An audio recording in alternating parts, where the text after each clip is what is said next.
আসসালামু আলাইকুম রহমতুল্লাহ। আজকে একটু ডাকসু নির্বাচন নিয়ে কথা বলতে চাচ্ছিলাম। ভোরবেলায় ঘুম থেকে উঠেই সোশ্যাল মিডিয়াতে এবং ইউটিউবে কয়েকটা ভিডিও দেখে বেশ খারাপ লাগলো।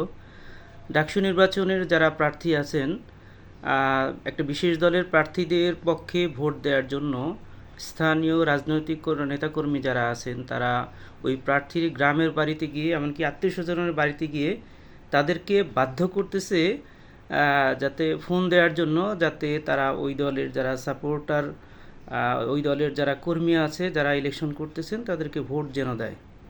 আমি বলি ভাই, এত বোকা হলে রাজনীতি করা যায় না। আপনাকে বুঝতে হবে কাদের ব্যাপারে আপনি ফোন দিতে যাচ্ছেন, কাদের ব্যাপারে আপনি ডিল করছেন। ঢাকা বিশ্ববিদ্যালয়ের ছাত্রছাত্রীরা তারা অসচেতন নয় এবং দুর্বল নয়। আপনি যদি মনে করেন যে আপনি এইভাবে প্রেশারাইজ করে ভোট নিতে পারবেন, it will be very devastating for your party. আপনার দলকে শেষ করে দিবে এটা। এবং ঢাকা ইউনিভার্সিটি একটা বারুদের মতো জায়গা।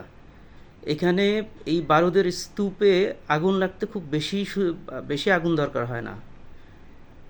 এখানে সামান্য স্ফুলিঙ্গ পড়লে কিন্তু এটা বারুদের মতো মানে বিস্ফোরণ ঘটবে এবং সারা দেশে ছড়ায় পড়বে। সামনে অনেকগুলো ছাত্র সংসদ নির্বাচন হবে। আগামী বছরের ফেব্রুয়ারিতে একটি জাতীয় নির্বাচন হবে। সব কিছু মাথায় রেখে কাজ করতে হবে।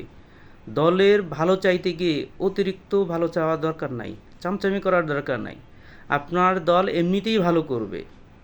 যারা জনগণের পক্ষে কথা বলছে, 24-এর স্বৈরাচার বিরোধী আন্দোলনের যে সংগঠনগুলো কাজ করেছে সামনে থেকে পিছনে থেকে, প্রত্যেকেই সামনের দিনগুলোতে ভালো করবে। কিন্তু আপনি জোর করে ঢাকা বিশ্ববিদ্যালয়ের ছাত্রছাত্রীদের কাছ থেকে যদি ভোট নিতে যান, এটা আপনাদের জন্য বিপর্যয়কর হবে।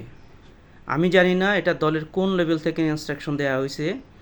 আমি এই দলের মাঝারি লেভেল এবং টপ লেভেলের অনেককেই চিনি যারা ঢাকা বিশ্ববিদ্যালয় থেকে পড়াশোনা করে আসছেন, বিভিন্ন বিশ্ববিদ্যালয়ে ছাত্র রাজনীতি করে আসছেন। তারা এই জিনিসগুলো ভালো মতো বুঝে। যদি এটা দলের হাইকমান্ড থেকে এভাবে নির্দেশ থাকে তাহলে সেটা কিছু বলার নাই। যদি কোনো নেতা অতি উৎসাহী হয়ে এটা করে ফেলেন, আপনারা কাইন্ডলি এটা করবেন না। এবং আমি ওই দলের শীর্ষ নেতাদেরকে অনুরোধ করব, আপনারা এদেরকে সামলান, আপনারা এদেরকে নিয়ন্ত্রণ করেন, এদেরকে বোঝান যে এইভাবে প্রেশারাইজ করে ভোট নেওয়া যাবে না। আবার ছাত্র এবং ছাত্রীদের মোবাইল নাম্বার জোগাড় করে যদি ফোন দেওয়া হয়, যখন ইলেকশন শেষ হবে সেই নাম্বার দিয়ে এরা কী করবে?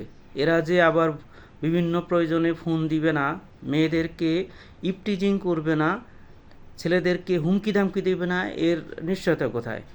এটা যদি করে, এটা তো দলের জন্য ভালো হবে না। দল শেষ হয়ে যাবে। দলের যে ভোট ব্যাংক ছিল, দলের প্রতি মানুষের যে সহানুভূতি ছিল, সেটা তো নষ্ট হয়ে যাবে। কাইন্ডলি এটা নিয়ন্ত্রণ করুন। আবারও সবাইকে শুভেচ্ছা জানাচ্ছি। ধন্যবাদ।